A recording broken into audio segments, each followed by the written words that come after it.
ہمارے نبی غنی کرتے تھے لوگوں کو اور غنی بننے کی ترغیب دیتے تھے. مشہور واقعہ ہے نا, ایک شخص بھیک مانگنے کے لیے آیا, آپ صلی اللہ علیہ وسلم نے اس کو حکم دیا کہ گھر میں جو کچھ ہے لے کر آؤ. وہ برتن لے کر آیا, اس کو آپ نے بیچا, نیلام کیا, کلہاڑا دیا, کہا جنگلوں سے لکڑیاں کاٹ کے لاؤ, بیچو. وہ لائے, 1 درہم کے 2 درہم, 2 کے 4 درہم ہو گئے. تو یہ نبی نے ان کو بھیک نہیں دی بلکہ ان کو کیا کر دیا, غنی کر دیا آپ صلی اللہ علیہ وسلم. تو معاشرے میں ایسے لوگوں کو تلاش کیا کریں جو اسٹیبل نہیں ہیں اور ان کو پراپر غنی کرنے کی کوشش کریں. بھیک دے دے کے نوجوانوں کو بگاڑیں مت. وہ سٹے لگا, جب محنت کر کے پیسہ کمائے گا تو سٹوں پہ ضائع نہیں کرے گا, گٹکوں پہ ضائع نہیں کرے گا وہ. تو میں یہ عرض کر رہا تھا, اللہ نے اپنے حبیب صلی اللہ علیہ وسلم کے 3 انعامات بتائے. یتیم تھے, ٹھکانہ دیا. غریب تھے, غنی کر دیا. اور علم نہیں تھا, اللہ نے آپ کو کیا دیا, علم. اللہ نے یہ 3 بڑے بڑے انعامات بیان کر کے اللہ نے نبی صلی اللہ علیہ وسلم کو حکم دیا کہ ان تینوں انعامات کا آپ شکر ادا کریں. ان تینوں انعامات کا آپ کیا کریں, شکر ادا کریں. کیسے؟ ہم جب شکر ادا کرنا چاہتے ہیں ہم کیا کہتے ہیں, اللہ تیرا شکر. ہم سمجھتے ہیں شکر ادا ہو گیا. اللہ ہم پر کوئی انعام کرے ہم کہتے ہیں اللہ کا بڑا فضل ہے. ہم سمجھتے ہیں اس کا شکر ادا بولو ہو گیا. آواز تو سب کو صحیح آ رہی ہے نا؟ اتنا کافی نہیں ہے. یہ بھی ضروری ہے کہ منہ سے بول دیں کہ اللہ کا شکر ہے, لیکن اتنا کافی نہیں. اگر اتنا کافی ہوتا تو اللہ اپنے حبیب پر 3 انعام کر کے کہتا کہ اے نبی آپ شکر ادا کر دیں. زبان سے کیا کہتے ہیں, الحمدللہ. نا قرآن نے کہا آپ یتیم تھے, ہم نے آپ کو کی کفالت کا انتظام کیا, لہذا فَأَمَّا الْيَتِيمَ فَلَا تَقْهَرْ. اب کسی یتیم کو آپ کو دھکے دینے کی اجازت نہیں, آپ کو یتیموں کی کفالت کرنی پڑے گی. سمجھ میں آ رہی ہے کہ نہیں آ رہی ہے؟ نعمت کا شکر یہ ہے کہ جو اللہ نے آپ پر انعام کیا وہی انعام آپ آگے پارسل کر دو. سمجھ رہے ہو؟ اس کی قدر کرو کہ میں یتیم تھا, اللہ انتظام نہ کرتا تو میرا کیا حال ہوتا. لہذا معاشرے میں اگر میرے رشتہ داروں میں کوئی یتیم ہوتا ہے تو میں نے بھی اس کے ساتھ احسان کرنا ہے. دوسرا, اللہ نے آپ کو شریعت سے بے خبر پایا, باخبر کر دیا, اس کا حکم دیا اما بنعمت ربک فحدث. رب نے جو آپ پر نعمتیں کی ہیں, علم کی نعمت خاص طور پر, اس کو آگے آپ نے بیان کرنا ہے. جو علم اللہ نے آپ کو دیا ہے اسے لوگوں میں تقسیم کرنا ہے. علم کی نعمت کیا ہے کہ اس میں بخل نہ کرے انسان, چاہے وہ دین کا علم ہو یا دنیا کا علم ہو. آج کسی سے اس کے بارے میں اس کے پاس کوئی نالج ہو, آپ لینے کے لیے چلے جائیں. بعض لوگ سخی ہوتے ہیں, بعض گھنٹہ لگا دو گے وہ آپ کو نالج نہیں دیں گے, اس کو یہ ڈر ہوتا ہے کہ یہ بھی نہ سیکھ جائے گا. تیسرا انعام اللہ نے کیا کیا, آپ مسکین تھے, غریب تھے, اللہ نے غنی کر دیا. لہذا وَأَمَّا السَّائِلَ فَلَا تَنْهَرْ. کوئی مانگنے کے لیے آئے تو اس کو دھتکارنا نہیں ہے. اس سے ہمیں کیا پتہ چلتا ہے بھائی, اس آیت سے کہ اللہ ہم سے یہ چاہتے ہیں کہ جس نوعیت کا اللہ نے ہم پر احسان کیا ہم اسی نوعیت کا احسان مخلوق پہ کرنا شروع کر دیں. سمجھ میں آ رہی ہے بات کہ نہیں آ رہی ہے؟ جس نوعیت کا اللہ نے احسان کیا. اور یہ بات قرآن میں دوسری جگہ بھی ہے. قارون کے بارے میں موسیٰ علیہ السلام نے قارون سے کہا احسن کما احسن اللہ الیک. تجھے اللہ نے بے تحاشا دولت دی ہے, اتنی دولت کہ لتنوء بالعصبۃ اولی القوہ. ایک بہت بڑی جماعت اونٹوں پہ چابیاں لے کے چلا کرتی تھی خزانوں کی, اتنی زیادہ دولت دی ہے. تو جب تجھے اللہ نے اتنی دولت دی کہ تجھ پر احسان کیا ہے تو بھی اللہ کی مخلوق پر احسان. اگر کوئی دولت مند تاجر اپنی دولت پر سانپ بن کے بیٹھ جاتا ہے, بخل کرتا ہے, زبان سے کروڑہا گنا کہتا رہے کہ اللہ کا دیا میرے پاس بہت کچھ ہے, لیکن اللہ اتنی بات کو شکر ماننے کے لیے تیار نہیں ہے, اس کو اپنی دولت میں غریبوں پہ خرچ کرنا پڑے گا. سمجھتے ہو کہ نہیں سمجھتے ہو؟ تو میں اور آپ اللہ کے احسانات کے سمندر میں ڈوبے ہوئے ہیں. ہمیں دیکھنا ہے دائیں بائیں. سب سے بڑی نعمت جو ہمیں ملی ہے وہ توحید کی نعمت ملی. اللہ نے ہمیں مسلم گھرانے میں پیدا کیا. اس کا تقاضا یہ ہے کہ جو غیر مسلم ہیں ہم ان کو مسلم بنانے کی کوشش کریں. کذالک کنتم من قبل. اللہ نے صحابہ سے کیا فرمایا؟ جنگ میں صحابی رسول نے ایک شخص آیا نا لڑنے کے لیے, تو جب وہ تلوار کی زد میں آیا تو اس نے فوراً کلمہ پڑھ لیا. تو صحابی رسول نے اس کو قتل کر دیا کہ یہ تو موت کے ڈر سے کلمہ پڑھ رہا ہے. ہمارے نبی کو علم ہوا, آپ صلی اللہ علیہ وسلم اتنا غضبناک ہوئے, فرمایا حلا شققت قلبا, تم نے اس کے دل کو چیر کے کیوں نہیں دیکھا؟ تم کیسے کہہ رہے ہو کہ تلوار کے ڈر سے کلمہ پڑھا ہے؟ اس پہ قرآن کی آیت نازل ہوئی, کذالک کنتم من قبل. اے ایمان والو, تم بھی تو پہلے کافر تھے, اللہ نے اپنے فضل سے تمہیں کیا کیا؟ مسلمان بنا دیا. اب تم کسی کافر جو مسلمان ہو رہا ہے اس کے ساتھ ایسا سلوک کیوں کر رہے ہو؟ کیوں ایسا سلوک کر رہے ہو؟ تو اللہ نے آپ کو اسلام کی نعمت دی. اس نعمت کا تقاضا کیا ہے؟ اس اسلام کو دنیا میں پھیلانے کی کوشش کی جائے. اللہ نے آپ کو داڑھی رکھنے کی توفیق دی. اس نعمت کا تقاضا کیا ہے؟ کہ دوسروں کو بھی ہدایت کی کوشش کی جائے. اللہ نے آپ کو مال دیا.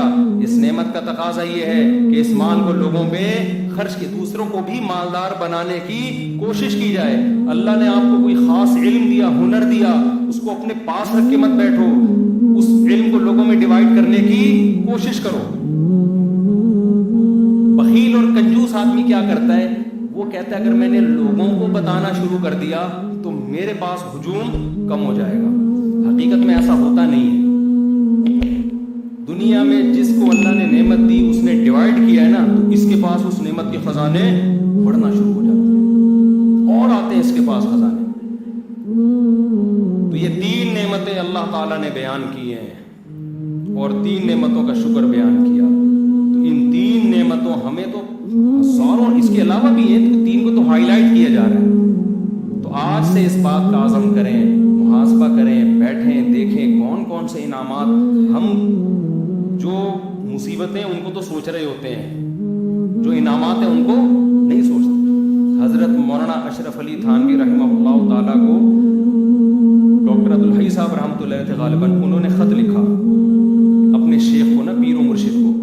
خط کیا لکھا کہ حضرت یہ پریشانی ہے, یہ ڈاکٹر عبدالحی صاحب کا واقعہ ہے, پریشانی ہے, یہ پریشانی ہے, یہ پریشانی, آپ دعا فرمائیں, یہ پریشانی, یہ پریشانی.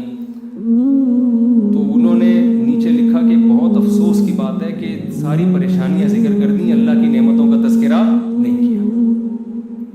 پہلے زمانے میں نا جو آپ کو اس طرح آپ کی اصلاح کرے اس کو پیر و مرشد کہا جاتا تھا. آج کل پیر و مرشد کا مفہوم ہی چینج ہو گیا. آج کل پیر و مرشد کا مفہوم یہ ہے کہ ہمیں بخشوا دے گا اور پتہ نہیں یہ روحانی ٹوپی ڈرامے کرے گا, جن چڑیل بھوت بگائے گا اور الٹی سیدھی حرکتیں جو کر رہا ہو اس کو لوگ پیر و مرشد کہتے ہیں.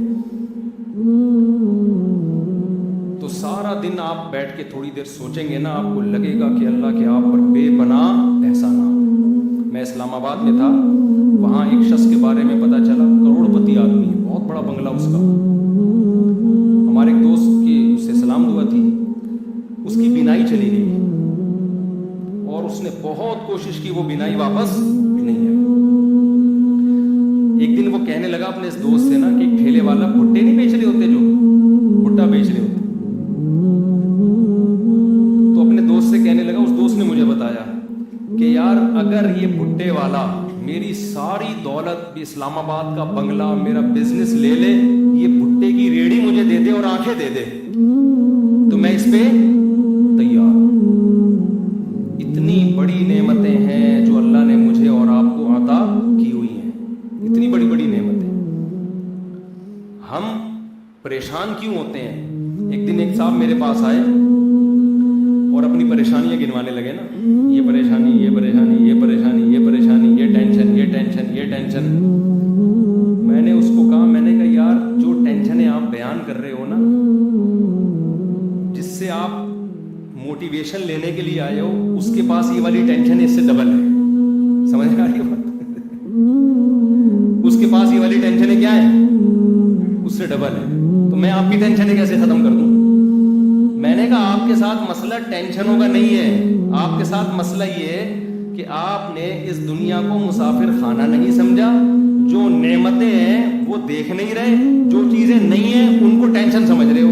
اور دنیا میں کوئی آدمی ایسا ہے کہ اس کی ساری خواہشات پوری ہو جائیں؟ بولو نا, دنیا میں کوئی ہو نہیں سکتا. وجہ کیا ہے؟ ام للانسان ما تمنا. قرآن کہتے ہیں کیا انسان یہ سمجھتے ہے جو تمنا کرے گا مل جائے گا؟ تو ممکن نہیں ہے.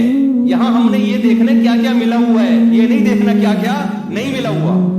لوگ یہ دیکھ رہے ہوتے ہیں وہ ڈیفینس میں رہتا ہے, میں ناظم آباد میں رہتا ہوں. وہ بھائی تو یہ دیکھ, تو ناظم آباد میں رہ رہا ہے, وہ گندے نالے کے پل پہ رہ رہا ہے وہ بندہ فلاں. اور جو گندے نالے پہ رہتا ہے وہ دیکھے یار گندے نالے پہ گھر تو ملا ہوا ہے, اگلا تو فٹ پاتھ پہ سو رہا ہے. جو فٹ پاتھ پہ سو رہا ہے وہ کہے کہ یار میں سو تو رہا ہوں نا. بہت سے لوگ 1000 گز کے بنگلوں میں گدے پہ نیند نہیں آ رہی, وہ کہہ رہے ہیں فٹ پاتھ کی نیند اچھی ہے اس گدے سے جس پہ نیند ہی نہ آئے کمبخت کو. تو جب تک آپ اس دنیا کو مسافر خانہ نہیں سمجھتے اور آپ یہ نہیں سمجھتے کہ یہ میری, دیکھو رسول اللہ صلی اللہ علیہ وسلم نے فرمایا جس کو 2 ٹائم پیٹ بھر کے کھانا مل گیا اور سر چھپانے کی جگہ مل گئی, جسم کسی بڑی بیماری سے محفوظ ہو گیا, اللہ نے ساری دنیا کی دولت سمیٹ کے اس کو دے دی ہے. اب حدیث کا مفہوم کیا ہے؟ مطلب یہ نبی کے الفاظ نہیں, میں مفہوم سمجھا رہا ہوں. اب اگر یہ کہتا ہے نا میرے کوئی ٹینشن, یہ اس کی اپنی بنائی ہوئی ٹینشن ہے, یہ اللہ کی طرف سے نہیں ہے. یہ تو ہوس ہے بھائی, ہوس کا تو دنیا میں کوئی علاج نہیں ہے. کتنے لوگ آتے ہیں میں بے روزگار ہوں, ٹینشن ہے. میں کہتا ہوں تیرے کو صبح ناشتہ مل رہا ہے؟ ناشتہ تو مل رہا ہے. دوپہر کھانا مل رہا ہے؟ ہاں مل رہا ہے. رات کا کھانا مل رہا ہے؟ ہاں مل رہا ہے. سونے کی جگہ کہہ رہے ہیں ہاں ہے. کہہ رہے ابا کی صلواتیں بہت سننے کو ملتی ہیں, بس یہ ٹینشن ہے. میں نے کہا 2-4 ٹینشنیں تو ہونی چاہیے نا زندگی میں. یہ والی ٹینشن بھی ختم ہو جائے پھر تو اور جنت میں چلا گیا نا. تو ایک ٹینشن برداشت کر لے. فری پھوکٹ کا تجھے پراٹھے مل رہے ہیں صبح کے, فری پھوکٹ کا تجھے ابا کے خرچے پہ کیا مل رہا ہے؟ بھلے صلواتیں سن کے مل. بھیکاری کو آپ 2 روٹی دو, گالیاں دے کے وہ کہے گا 2 اور دے دے, 4 گالیاں اور لگا دے ساتھ میں. کیونکہ بھیکاری کو اندازہ ہے کہ 2 پراٹھوں کی کیا, میرے منہ سے روٹی نکلتی نہیں ہے, لفظ نکلتا ہے, پراٹھا ہی نکلتا ہے, پتہ نہیں کیوں. کیونکہ جب بھی باہر دنیا میں ٹریولنگ ہوتی ہے نا سب کچھ ملتا ہے, کراچی کے ہوٹل کے پراٹھے نہیں ملتے. ابھی میں سعودی عرب سے آیا ہوں کل, نہیں مزہ آیا یار, پراٹھے نہیں تھے. تو اس لیے میرے منہ سے روٹی کا لفظ نکلتا ہی نہیں ہے. تو بھیکاری کو آپ جس کے پاس کچھ بھی نہیں ہے, آپ اس کو موٹی موٹی گالیاں دے کے 2 پراٹھے پکڑا دو, غصہ کرے گا وہ؟ پھر بھی شکریہ ادا کرے گا, اس لیے کہ وہ اپنے آپ کو اس کا بھی مستحق نہیں سمجھتا. اور جو گھر میں بیٹا ہوتا ہے نا کروڑ پتی باپ کا, وہ سمجھتے ہیں سارا میرا ہے, میں اس کا مستحق ہوں, مجھے یہ بھی چاہیے, مجھے یہ بھی چاہیے. او بھائی تو سمجھ کہ میں مسافر خانہ ہے, اللہ نے مجھے بڑے باپ کے گھر میں پیدا کر دیا, یہ میرا احسان نہیں. کس کا احسان ہے؟ اللہ کا احسان ہے. جو مل رہا ہے غریبی میں کھاؤ. اس پہ اگر ابا صلواتیں سنا کے ابا پھر بھی مجھے اپنا بیٹا ہی سمجھ رہا ہے, کوئی بات نہیں ابا 2 گالیاں اور, لیکن رات کو گھر سے نہیں نکالنا مجھے. آپ سمجھ رہے ہیں نا, سنا کرو ابا کی گالیاں, اس پہ ثواب ملتا ہے, خدا کی قسم برداشت پہ ثواب ملتا ہے. باپ کی پیشانی پر محبت سے دیکھنے پر حج عمرے کا ثواب ملتا ہے. تو ایسے ہی تھوڑی مل جاتا ہے یہ. تو جب آپ اپنے آپ کو یہ سمجھو گے میں ان چیزوں کا مستحق ہوں ہی نہیں, تو جتنا ملے گا اس پہ کیا ہوگا؟ شکر ادا ہوگا. بھائی ہم تو اس کے بھی مستحق نہیں تھے, اللہ نے ہمیں یہ بھی دے دیا, یہ بھی دے دیا, یہ بھی دے دیا. تو ہم تو یہ چیز بتاتے ہیں لوگوں کو کہ بھائی, وہ اکثر ایک میں واقعہ سناتا ہوں, بس یہ واقعہ بیان کر کے اپنی بات کو ختم کرتا ہوں. ایک نجومی کے پاس ایک آدمی گیا اور اپنی ہاتھ دکھائی. نجومیوں کو آتا کچھ نہیں ہے لیکن ویسے ہی لوگ چلے جاتے ہیں. تو نجومی نے ہاتھ دیکھ کے کہا کہ بھائی 10 سال تک, وہ غریب آدمی تھا, نجومی نے کہا 10 سال تک تم غریب کے غریب ہی رہو گے. یہ بڑا خوش ہو گیا کہ 10 سال بعد کیا ہوگا, ہمارے نیارے ہو جائیں گے. اس نے کہا 10 سال تک غربت کی پریشانی تمہیں اور رہے گی. یہ خوش ہو گیا, چلو 10 سال کے بعد. اس نے کہا پھر کیا ہوگا؟ اس نے کہا پھر تمہیں عادت ہو جائے گی. پھر کیا ہو جائے گی؟ عادت. تو میں بے روزگاروں سے کہتا ہوں روزگار تلاش کرو, نہیں مل رہا اسی کو انجوائے کرو. بے روزگاری کا جو مزہ ہے وہ روزگار میں نہیں ہے,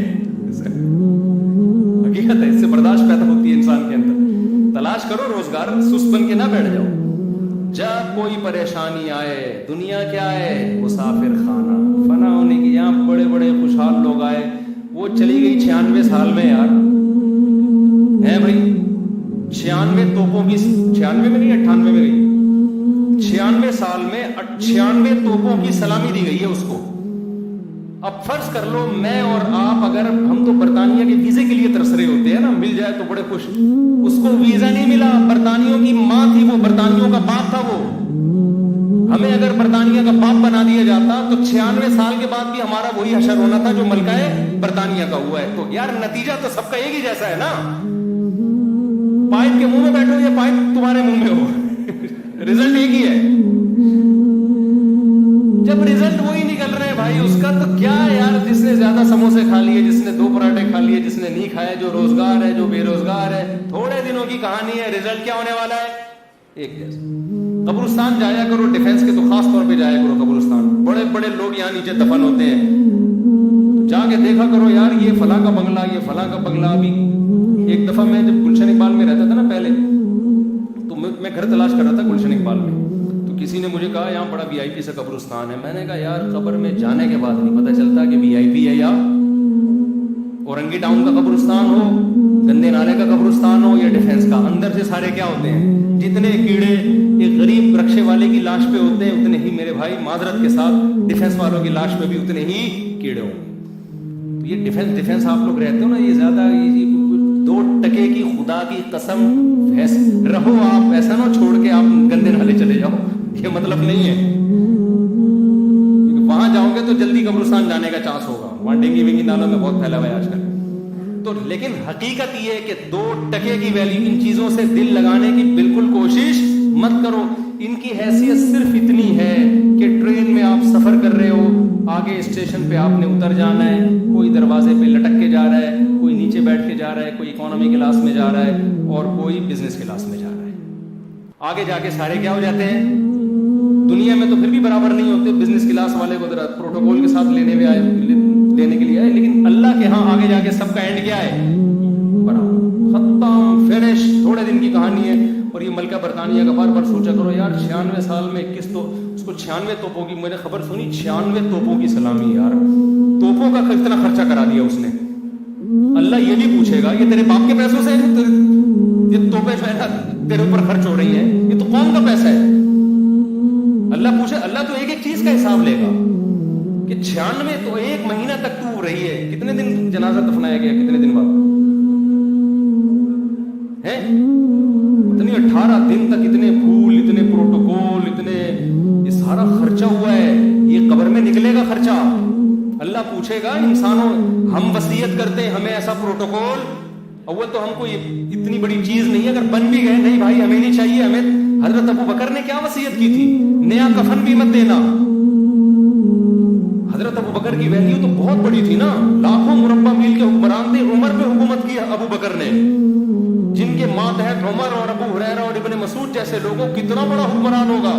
وصیت کر رہے, میں جب مر جاؤں تو مجھے پرانے کپڑوں میں دفنانا, نیا کفن مجھے مت دینا. نئے کپڑے زندہ لوگوں کے لیے ہیں, جانے والوں کے لیے نئے کپڑے نہیں ہوتے. وہ سمجھتے تھے بھائی یہ مسافر خانہ ہے. تو غیر مسلموں کی چیزوں سے متاثر مت ہو, خدا کا واسطہ. ملکہ برطانیہ سے ہمیں کوئی وہ نہیں ہے, کوئی چڑ نہیں ہے, کوئی میرا کلپ بنا دے ملکہ برطانیہ کے خلاف, وہ تو سب کے ساتھ ایسا ہی ہوتا ہے, وہاں یہی پروٹوکول ملتا ہے. لیکن میں تو آپ کو اسلام اور غیر اسلام کا فرق بتا رہا ہوں. ملکہ برطانیہ اور اسلام کا فرق نہیں بتا رہا آپ کو, ہماری ملکہ اور ان کی ملکہ کا فرق نہیں. ہمارے ہاں تو ملکائیں جاتی ہیں تو وہ دفنانے کے لیے چیز, ہماری ملکہ تو بے نظیر بھٹو تھی نا.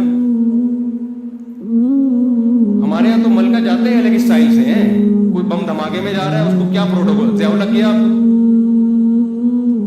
وہ بوٹی بیچارے کی وہ شہادت کے بعد کچھ 2-4 چیزیں ملی ہیں. تو ہم تو ویسے ایسا پروٹوکول دے ہی نہیں سکتے. ہمارے یہاں نیچرل طریقے سے نہیں جاتے لوگ, ٹھیک ہے نا. ہمارے یہاں نیچرل سسٹم ہی نہیں ہے بڑے لوگوں کے جانے کا دنیا سے. ہمارے یہاں کوئی دھماکہ ہوتا ہے وہ چلے گئے, اخبار میں آ گئے جی انتقال ہو گیا, کیسے ہوا یہ زیادہ ڈیٹیل میں جاتے ہی نہیں ہماری قوم. تو دنیا کو مسافر خانہ جب انسان سمجھتا ہے تو مال کی محبت اس میں کم ہوتی ہے. پھر اللہ کے شکر کرنے کا پھر شکر کرنے کا جذبہ پیدا ہوتا ہے. مجھے اللہ نے یہ بھی دیا, مجھے اللہ نے یہ بھی دیا, مجھے اللہ نے یہ بھی دیا, پھر خرچ کرے گا نا. پھر نبی پر اللہ نے احسانات گنوائے تو نبی نے بھی اس کا شکر ادا کیا, تو اللہ ہم پر بھی احسانات گنواتا ہے. اور اگر ہم یہی بیٹھے رہے, ہم پر احسانات کیا, میرے تو یہ ٹینشن ہے, میرے تو یہ ٹینشن ہے, تو شکر کیا خاک ادا کرے گا بھائی. شکر وہی ادا کرتا ہے جو مانتا ہے کہ اللہ کی مجھ پر احسانات ہیں. اور مانتا وہ ہے جو دنیا کو مسافر خانہ سمجھتا ہے, جو یہ سمجھتا ہے کہ میری نیڈ یہ نہیں ہے, میری ضرورتیں یہ نہیں ہیں,